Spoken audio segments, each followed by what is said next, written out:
I'm Sergeant Mark, M-A-R-C, Povero, P-O-V-E-R-O. I'm the Public Information Officer for the Fort Worth Police Department. We appreciate you coming here today. A policy went into effect yesterday with the Fort Worth Police Department. All patrol officers, as well as non-uniformed officers, will now be riding two-person. After the incident in Dallas, the chief did put into effect a policy that all patrol officers shall ride two-person. After the incident in Baton Rouge, that policy has been expanded to all officers, including detectives, our special response team, and all officers working in plain clothes. The chief has also directed all uniformed personnel to wear their body armor. That is not a requirement under our general orders. However, the executive staff of the Fort Worth Police Department is currently reviewing that policy to make it mandatory. Also, executive staff today is in the process of accelerating and expanding the AR-15 patrol rifle schools that are put on at the Fort Worth Police Department to allow our officers to be armed with AR-15 rifles.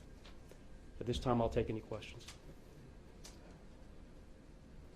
I guess these events kind of precipitated this. Was, I mean, going to be kept in place for a while? Is there, I guess, a window of leaving it in place? This policy is in effect indefinitely.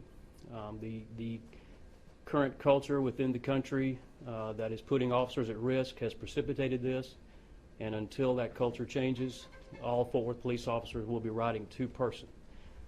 What we're trying to do is to provide effective service to the citizens of Fort Worth. If you do call the police department, you may have 4 officers showing up. Please don't be offended by that. Just know that we are there to serve you, and to effectively serve you, we have to maintain our safety. So, don't be alarmed. Just understand that that's our new policy. Will there be any effect as far as number of units or maybe even response time with this? It's possible that response times could increase, because now we, instead of having a single officer in a car that could respond to a report call, we will have 2 officers per car.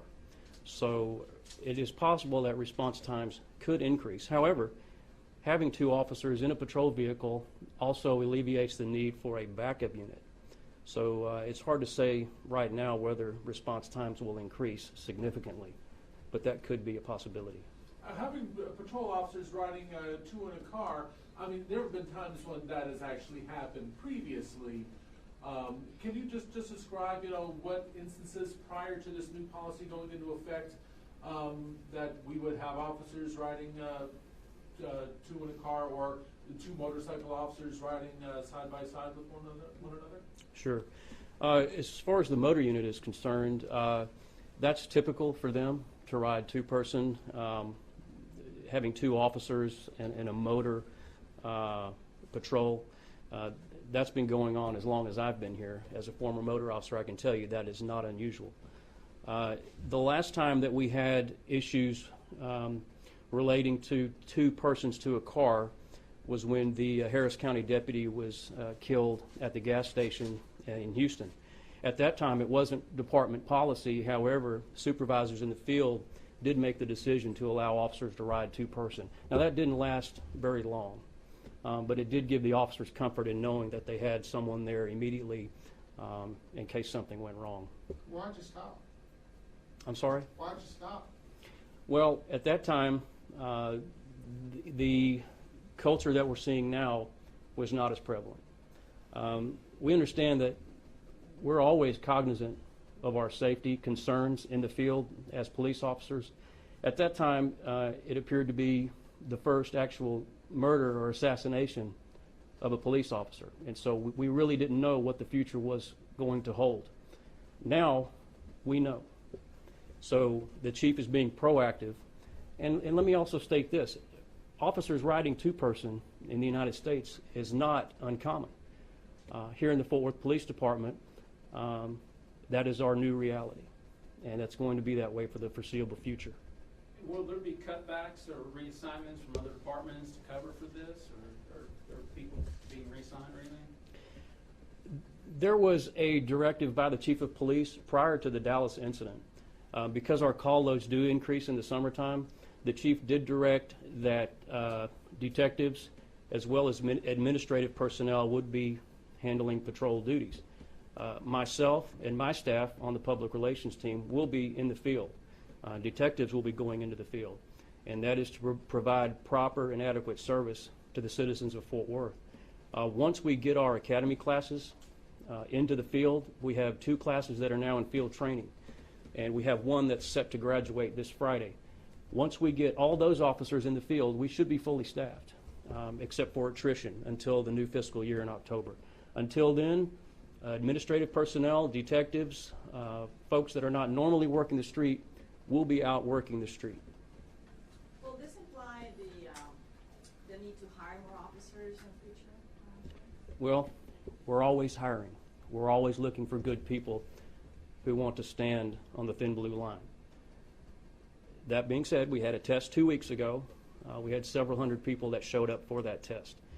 It does take some time to process those applicants and to get them into the academy. It takes about a year to train a police officer. So knowing that, we try to stay ahead.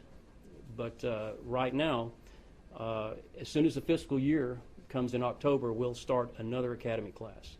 So if anybody's interested, please go to our website, fortworthpd.com, to get information on how to apply to be a Fort Worth police officer. Sergeant, are officers being told anything else about when they're out in the field in terms of safety? Like I've seen groups of officers maybe gathering together to eat for lunch, or just things like that being, hey, don't do that, or just, is it just your standard watching out for each other? This is every day as a police officer.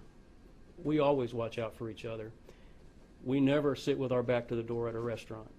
That's just life for us. That's not going to change. However, with the culture in America right now and the added risks that are put on us, we do have a heightened sense of awareness. We don't necessarily distrust the public. We love the public. That's why we do this job. But when you see officers in groups, we're looking out for each other. And that will help us provide better service to the citizens. Can you address the calls that you get that, I don't want to call them nuisance calls, but calls that maybe might be better referred to the city zoning or Sure. MHMR, or that take up a lot of your time from policing that might make this kind of arrangement a little more difficult, an obstacle to kind of overcome when you have to go to staffing like this? Right. Well, as we heard Chief Brown and Chief Fitzgerald address this during the trying week that we had last week, police officers are asked to do a lot. Is it too much?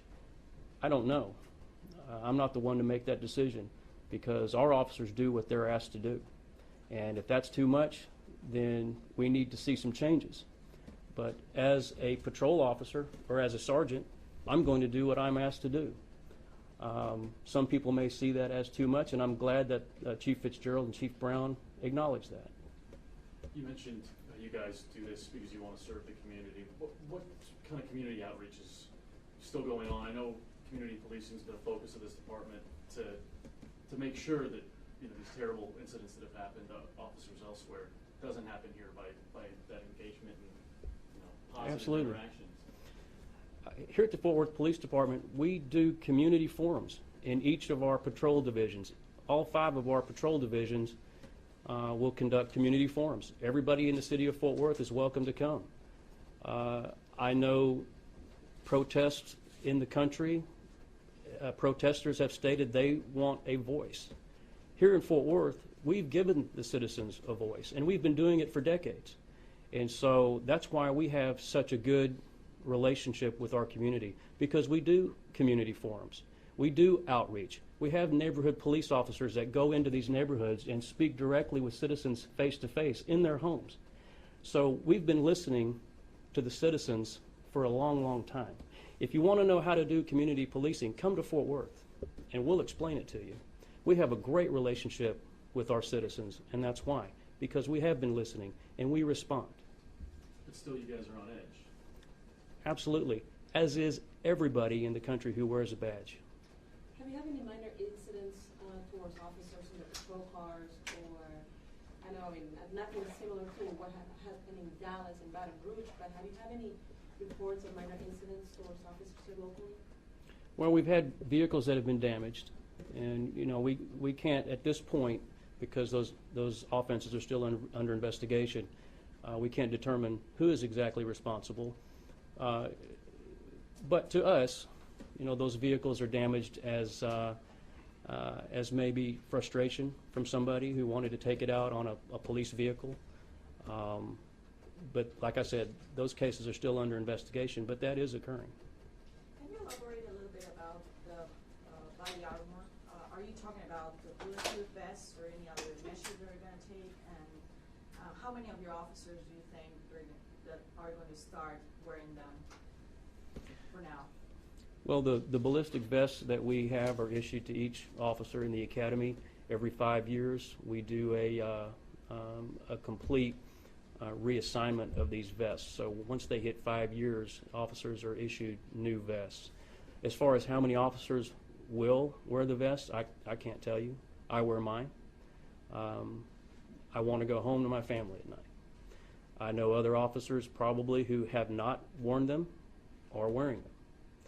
So as far as how many, I can't tell you.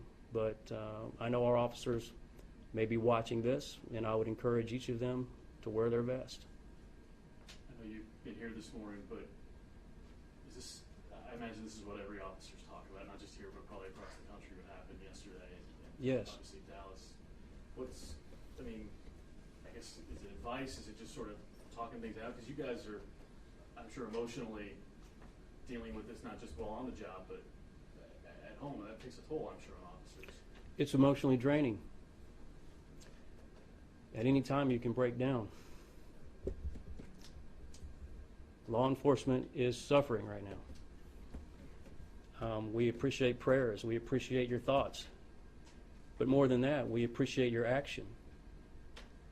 Get involved. Talk to your officers. Find out what needs to be done in your neighborhoods. Help us. We need your help. We can't do this job without you. Yes, it's emotionally draining. It's tiresome. We're fatigued. But we're strong. We have each other. We have our families. And we have the good citizens of this country who back us up. And we acknowledge that. What are some of the other benefits that you think, other than safety, that might accrue to the officers from this new policy shift? Other than safety, normally on priority 1 or 2 calls, it requires 2 officers to respond. In the case of this new policy, now that we have 2 officers in a vehicle, officers can begin work on a call immediately when they show up without having to wait for an assist. So that's one positive that could come from this.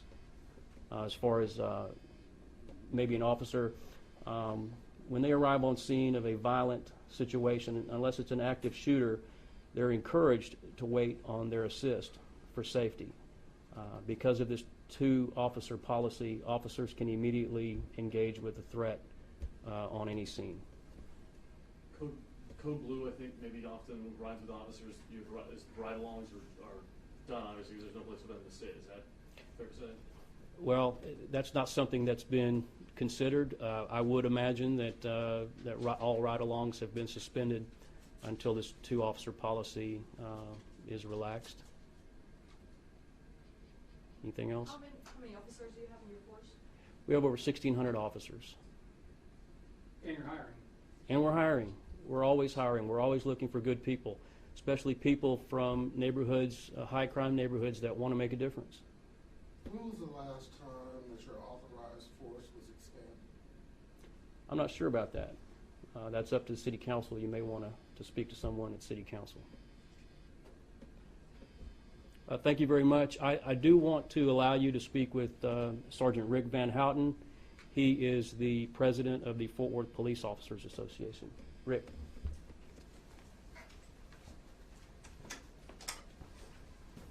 Once again, it's Sergeant Rick, R-I-C-K, Van Houten, V-A-N, capital H-O-U-T-E-N. I'm the president of the Fort Worth Police Officers Association. A couple things I want to, after Sergeant Pavaro touched on, I'll actually elaborate a little bit further into, and then I'll open it up for questions as well. We spoke about, first off, what is the stance of the Fort Worth Police Officers Association when it comes to the two-person units. We fully encourage it. We've always encouraged the supervisors, the field supervisors who know their districts best, to have the flexibility to do two-person units at their discretion. This is just a formalizing of that procedure. It is a time in our country when we do believe it is necessary. Listen, we have some of the best trained, best officers in the country. But in times like this, we also have to look out for the safety of our officers. And when the safety of our officers, when we know our officers are safe, we also know that the citizens are safe. So it kind of goes hand in hand. Now, this will highlight the fact that this next police academy class might get us up to the authorized strength. That by no means indicates that we are at what I would consider full staffing. To put things in perspective, go around, every community is a little bit different, but if you use a 2.5 officers per thousand model, we're currently about 2.0, 1.9 to 2.0. Dallas is about 3.0. So if you use an average of about 2.5 officers per thousand, that indicates to me that we're about 500 officers short. All right. And I believe that's an accurate number. I believe that we should have, with the growth of Fort Worth, we should have an extra 400 to 500 officers on the street today. And also keep in mind that the expense and the time that it takes to recruit, hire, train an officer till when they're a able to answer any call that they encounter or get sent to out on the street by themselves is about 1.5 to 2 years. So if we don't start now with the growth that we have, we're just going to be even further behind. There's been a lot of talk about the 6th Division up north, and north has grown unprecedentedly. But then you have Walsh Ranch out on the west side. You've got, with the Chisholm Trail Parkway, all the growth, the boom in the south sector. Fact of the matter is, this is a wake-up call for all of us. If we don't start now, we're going to be well behind the curve. I'll answer any questions. So, do those, to hire 500 more officers that you say we need or you need, does that have to go through the council? Or? Yes, sir. That would be council and mayor decision. That would be something that the city manager would have to take to mayor and council, and it have to be, budgeted and sent through that process. Obviously, it's almost impossible to hire and train 500 immediately, but if we don't put a plan into place, that we had a plan of back about 9 to 10 years ago. We had a number of years that we went through, and there was just an automatic adding of 50 new positions each year. That's an attainable goal, and getting back on that would go a long ways. If we added 50 additional positions every year for the next 4, 5, 6 years, we start to catch up, and it's attainable. What's your, obviously, two-man patrol safety, but do you have any concerns about response time, talking about that need for more officers and that sort of the side effects that Yes, there's pros and cons to it. First off, I believe response times will go down a little bit depending on the call. There are going to be 2 officers tied up at basically report calls. I believe the department's going to have to educate the public on utilizing our other non-emergency methods of making those reports. But there's other budgetary issues that are positive. You lose using less vehicles, so you're using half the vehicles, so you're putting less mileage on. So you're saving costs there. You're saving fuel costs. You're saving. You do have, as soon as an officer gets on scene, they're not waiting for an assist. They have their assist.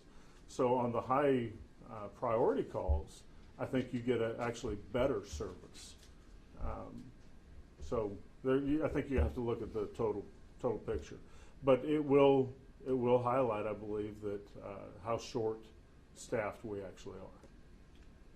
Police presence has always been a deterrent to crime and things like that. So if you have half of the fleet not being utilized, now you're seeing half the cars on the streets. Is that something that's I think the Chief Fitzgerald has made it very clear, and I applaud him for utilizing our salary savings for the officers the positions that are currently vacant. Those dollars are being spent on overtime to have other officers fill those positions. So the cars are still going to be used. What we've seen the last week and a half, what are your officers saying to you? What's kind of the discussion, I guess, amongst the rank and file about everything that's going on? Because we were talking about the sergeant. It's been an emotional couple of weeks for Right. It's been enormously emotional, and no one in our profession is impervious to it.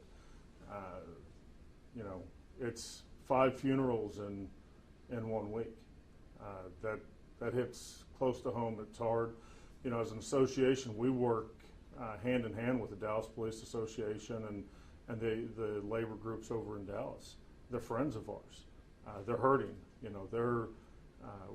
We're reaching out. We're doing everything we can to assist them.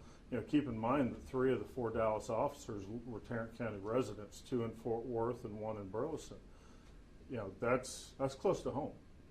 Those are our family members too. So you bury 5 family members in 1 week, and add to it what we woke up to yesterday morning, another 3 plus 3 others shot out in Baton Rouge, which is right next door. It's a trying time, and we are all sticking together, but we're all hurt. We're all confused, because every one of us raised our right hand and took an oath to protect and serve the public for those, and no part of the community deserves that service and protection more than the disadvantaged and the high crime areas, the marginalized. Those are the people that we all took the oath to stand up for and to support and better their lives. So we're all in this together. In the end, we have to take some of the emotional decisions out of it, get back to rational decisions.